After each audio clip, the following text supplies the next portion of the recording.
5·1期间，我在网上刷到一个帖子，惨案，美孚公寓遭遇黑熊入侵，无一生还。我瞪大眼睛，因为我所在的公寓就叫美孚公寓。下一秒，门上传来了指甲摩擦门的声音，我吓得一激灵。现在刚好是5月2号，我爸妈带着我妹出去旅游了。由于我还有个课题要完成，便留在了家里。刚刚那声音像极了有东西用长长的指甲在门上摩擦发出的声音。我恐惧地走到门边，探头往猫眼看去，走廊黑漆漆的，什么也看不见。不过那声音也没再响起来了，我松了口气，心想刚刚或许是听错了吧，肯定是受到那帖子的影响。那帖子是我无意中刷到的。最搞笑的是，帖子的发布时间是5月5号，也就是3天之后，很显然是个恶作剧帖子。不过那帖子说的内容实在有些吓人。帖子里说，在5月2号这天，有一只逃跑的黑熊进入了美孚公寓。这只黑熊非常的邪门，智商更是高的诡异。据说在这之前，这只黑熊是一只实验室黑熊，黑熊吃完人之后就消失了，到现在也没有抓到。有民间组织分析，这只黑熊是一只已经修成精的黑熊，它能在吃了人之后钻进人皮里，伪装成吃掉的人的样子。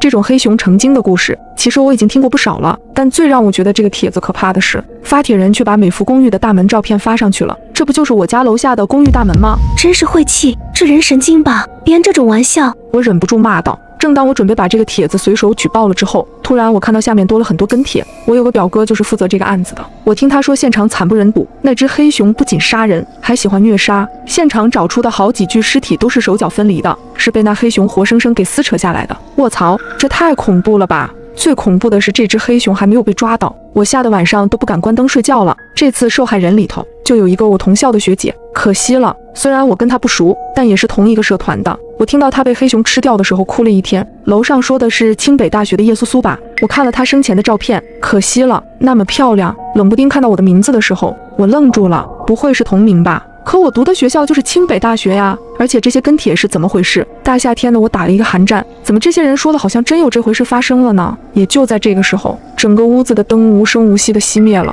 房子瞬间笼罩在了黑暗之中，我吓得差点尖叫出声。怎么回事？是停电了吗？我连忙去看公寓业主群，物业刚好在里头发了消息，请各位业主不要恐慌，我们公寓楼总电路出现故障，大概会停电2小时，已经有维修人员过来抢修了。现在是晚上快10点了，大半夜的突然停电了，又加上我在看这种帖子，确实是吓到我了。不过我很快冷静了下来，这个帖子的热度越来越高，跟帖的人也暴涨。今天也不是愚人节呀，我盯着那个叫做草莓甜心的 ID 名，就是那个说我是他社团学姐的，心想这该不会就是我微信里的那个社团学妹吧？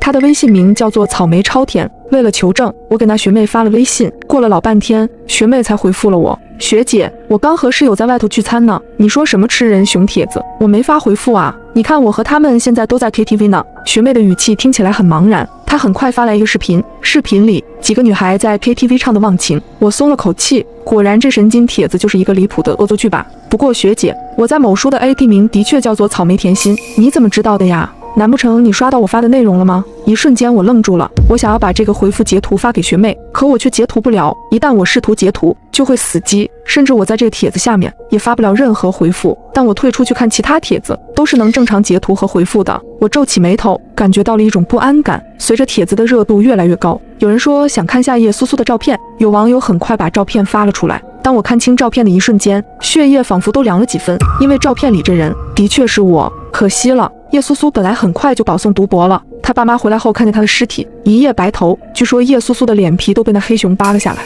叶苏苏好像还有个妹妹，他妹现在据说患上了抑郁症，自杀了好几次了。该死的黑熊，我要是见到那熊，非得把他熊胆都掏出来。楼上的，你还是自求多福，求那黑熊不要吃你吧。我呼吸愈发的急促，心脏狂跳，后背阵阵发冷。如果这是真实的，那么只有一种可能，这个帖子来自于3天后的未来。就在今晚，会有一只实验室逃出来的黑熊闯入公寓，然后将我们所有人都杀光。我一下就想到了我刚刚听到指甲摩擦门的声音，那有可能并不是我听错了，而是那只黑熊已经进来了。我额头一下全是冷汗，可我不知道要怎么提醒正住在公寓里的其他人。要说有熊进来了，不仅没人相信，肯定还会把我当成神经病。我也不能报警，因为这件事还没发生。要是贸然报警，连警察都会觉得我疯了。正当我不知如何是好的时候，一个十分细微的声音吸引了我的注意，像是有什么东西正在用指甲敲击着门，一下又一下，十分有规律。我突然想起刚刚我在猫眼外什么也没看到，可走廊是黑的，那黑熊也是黑的。如果那黑熊就藏在门外，我也是看不清楚的。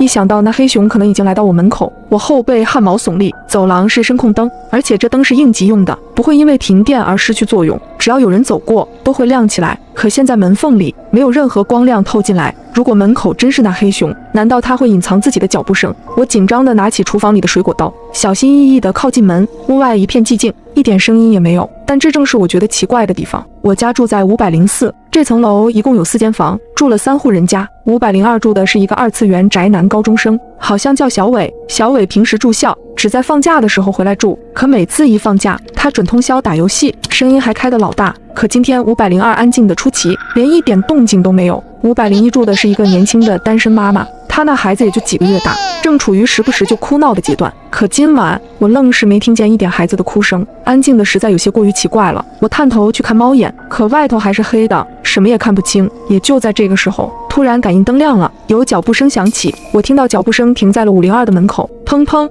有人敲了502的门。这时我看到业主群里发了新消息，我们维修人员需要挨户检查各位业主家的电力设备，会有进门检查的可能，辛苦各位业主配合一下。原来是维修人员。敲门声持续了很久，我才听到502开了门。几秒后，关门声响起，看来是维修人员进去了。可我等了半个多小时，都没听到开门声再响起。检查电力要这么久，我有些困惑和不安。我给物业发去了微信，问他上门检查得多久。物业秒回，一般10来分钟，不过也说不准，要是遇到问题可能会久一点。不过我们的维修人员还没到，他说堵路上了。什么？维修人员还没到的话，那刚刚进502的是谁？我有502的小伟的微信，我连忙给小伟发了消息。小伟过了一会儿才回复了我，姐，我家水管破了，大晚上找人修呢。我给他打着手电筒修了半个多小时了，也没弄好，真折腾。我松了口气，想自己真的太疑神疑鬼了。但很快我又觉得不对劲。小伟之前在群里说话的时候，特别喜欢颜文字，每句话都得带个颜文字。可他刚刚给我发的这句话，没带半点颜文字。不过姐，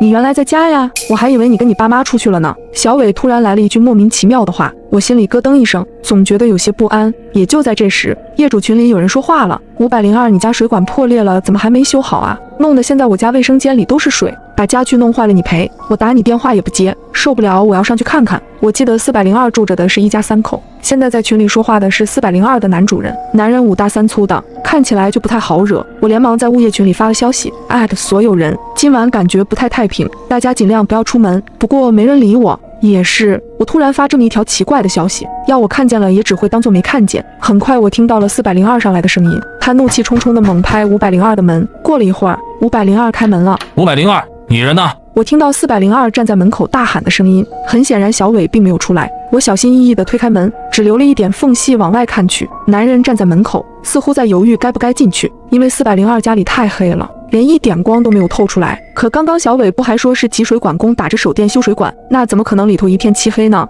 我紧张的心突突跳。502的门只开了一点，虚掩着一条2指宽的缝隙。赶紧出来啊！我知道你在家，不出来我就进去了。男人骂骂咧咧，可502里头一点声音都没有发出，死一般的寂静，静得我只听到自己的心跳声和402急促的呼吸声。你这个缩头乌龟，那老子进去了，你可别说老子私闯民宅。男人气不过伸手一推，但他只推了一半，就像是被什么东西给挡住了，就好像有什么东西正站在门后抵着门一样。我被自己脑补的这个画面吓得浑身发毛。402也感觉不对，使劲推了推门。谁站在门后也不说话，故意吓唬老子？但402的声音也带上一点颤音。男人掏出了手机，打开手机手电筒往里头照去。下一刻，我和男人同时倒吸一口凉气。在手电光源的映照下，门后投出一个非常庞大的影子，那影子非常的大，看起来根本就不是人类的影子，更像是一只体型非常大的黑熊。男人也被吓得倒退一步。这什么东西啊？我焦急地把门推开大一点，压低声音朝他喊道：赶紧过来，那后头是一只黑熊。男人听到我的声音，难以置信地看着我。下一秒，一只巨大的熊爪飞快地从门后伸出，男人根本来不及躲，就被猛地拉进门内。我惊恐地捂住嘴，我只听到男人发出一声短促的惨叫，但很快就没声音了。我赶紧关上门，很快我听到了令人毛骨悚然的咀嚼声，男人肯定是被黑熊吃了。最开始进入小伟家的维修工应该就是那只黑熊，他吃掉了小伟，然后又用小伟手机来回复我的信息。现在我完全暴露了我一个人在家的事实，可我如果坚持不开门的话，黑熊又怎么进来？我颤抖着点开手机里的帖子，想要寻找一些有用的线索。突然我看到了有网友问出了和我一样的疑惑，如果不开门的话，那黑熊不就进不来了吗？公寓那么多人，怎么可能都会被杀死？底下很快有人评论，你是不知道，听说那黑熊邪得厉害。我听附近的居民说，那黑熊能从窗户里爬进来。不是吧？美孚公寓一共有8层啊，它这么高怎么爬进来？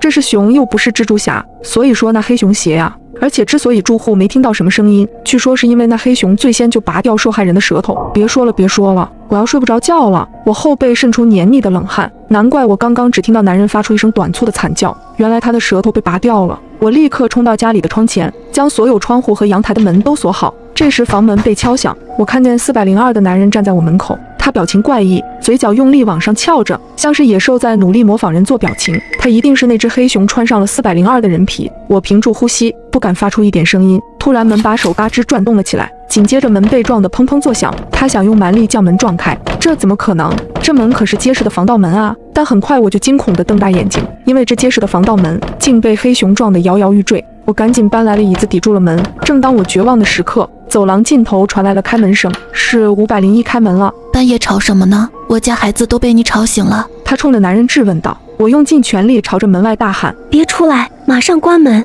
！402男人的脑袋以极快的速度扭了过去。几乎同时，我听到门重重关上的声音，门外的脚步声朝着501走去。501给我发来了微信，门外呢是楼下的402吗？怎么瞧着不太对呀？还有你让我关门，是他有危险吗？不知道怎么跟你解释，反正那不是402，也不是人。你锁好窗户，别让他从窗户爬进来。不管谁喊你都不要开门，现在待在家里才是最安全的。男人正在敲501的门。501妹子，能借我一点感冒药吗？我儿子发烧了，刚刚敲了半天504的门，他没开，我就着急了点，吓到你了吧？不好意思。我心里祈祷501可千万别信402的话。还好501也察觉到402不对，不出声也没开门。402见501也不开门，脸色瞬间变得十分阴沉。他正准备撞门的时候，拐角处突然传来一个女人的声音：老公，你怎么去这么久啊？502的水管还没修好啊，一直在漏水，而且漏的水全是红色的，看着怪恶心的。不好，402的老婆找来了。一瞬间，我不知该如何是好。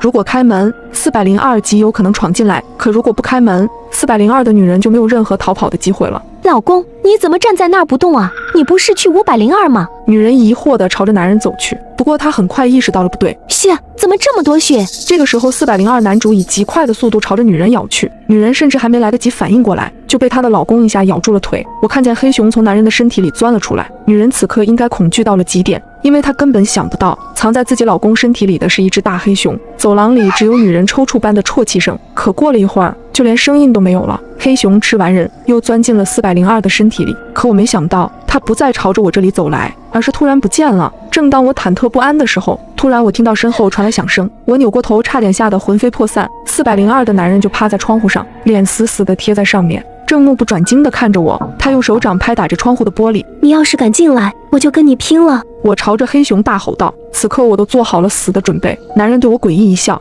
他停止了拍打玻璃的举动，快速地爬了下去，消失在我的视野里。我愣住了，难道这黑熊放弃了？可不应该啊，一定有什么其他的原因。为了寻找线索，我又点进了帖子，我快速浏览着，希望能多找到一点有用的细节。有一个评论吸引了我的注意力，我有一个疑问，为什么叶苏苏和501是黑熊最后吃掉的呀？他先吃掉了504，然后把这两人留到了最后，我有点不理解。楼上的，这么跟你说吧，我老家都说黑熊血，是因为黑熊这玩意儿喜欢将最嫩的食物留到最后。你想想，叶苏苏长得那么漂亮，501还有一个婴儿，那婴儿被发现的时候，脑袋都被开瓢了。看到这个回复的瞬间，我汗毛耸立，